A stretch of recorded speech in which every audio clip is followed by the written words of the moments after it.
तो ट्रम्प की किसी बात का एतबार करना बहुत मुश्किल है। लेकिन चूंकि ये एक ऐसी चीज है जिससे हमारी उम्मीदें बंधी हुई हैं, हमारी उम्मीदें को जब मैं कहता हूँ तो मैं पूरी दुनिया की उम्मीदों का जिक्र करता हूँ। पाकिस्तान की खासतौर पर पाकिस्तान की खासतौर पर उम्मीद नहीं है, बल्कि ये जंग जो है ये पूरी दुनिया को मिलिटेंट भी और इकोनॉमिकली बहुत बुरी तरह इफेक्ट कर रही है। तो और इकोनॉमिक में हमें देखा जब ये जंग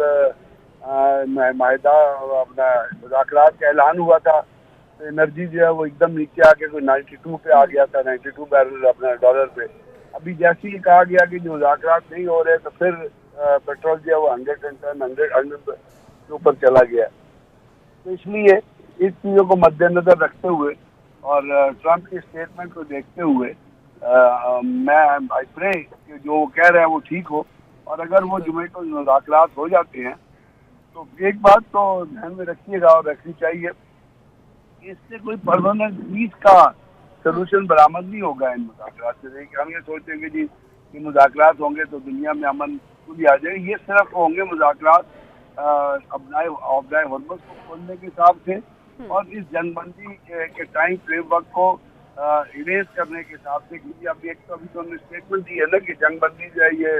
अपना फॉरएवर है, बट उसको सिर्फ ट्रम्प ने कहा है, उसको प्रैक्टिकल शेप जो है वो उस वक्त दी जा सकती है जिस वक्त ईरान भी ये कहे कि हाँ वो इस जंगबंदी को एक्सेप्ट करता है। क्योंकि अभी तक जो ईरान की तरफ से स्टेटमेंट आई है उन्होंने कहा कि हम तो इस जंगबंदी को एक्सेप्ट नहीं करते। तो दैट्स ये तमाम चीजें जो हैं इसको ये एक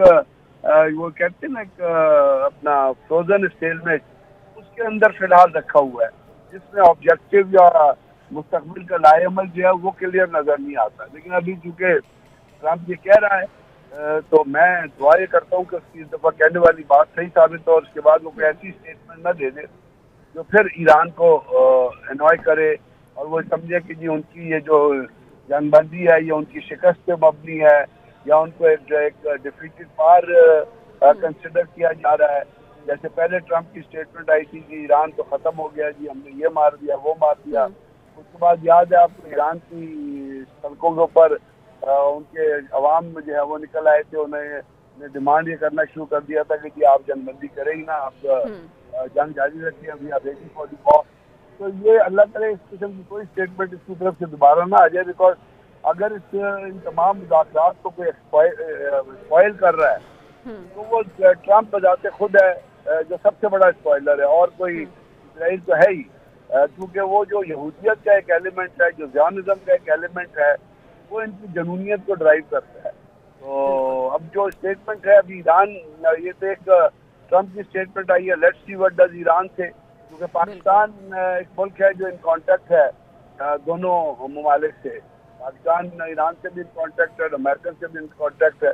तो अल्लाह करे जुमे को अगर वो कह रहे हैं तो मुज़ाकरात हो जाएं, क्योंकि जिस पूरी तरीके से पाकिस्तानियों की लाइफ सफ़र कर रही है इस वक्त कि आपकी लोग इस शहर से दूसरे शहर सफ़र नहीं कर सकते, आपने ट्रांसपोर्ट बंद कर दी है, हैवी ट्रांसपोर्ट बंद कर दी है, बसें बंद कर दी हैं,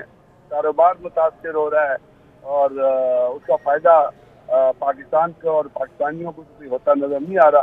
तो बेहतर ये है कि खुदा करे मुज़ाकरात हो जाएं ताकि तो हमारी जो टेंशन है, हमारे अवाम की जो टेंशन है और हमारे यहाँ जो कारोबार का बेड़ा गर्क हो रहा है मुख्तलिफ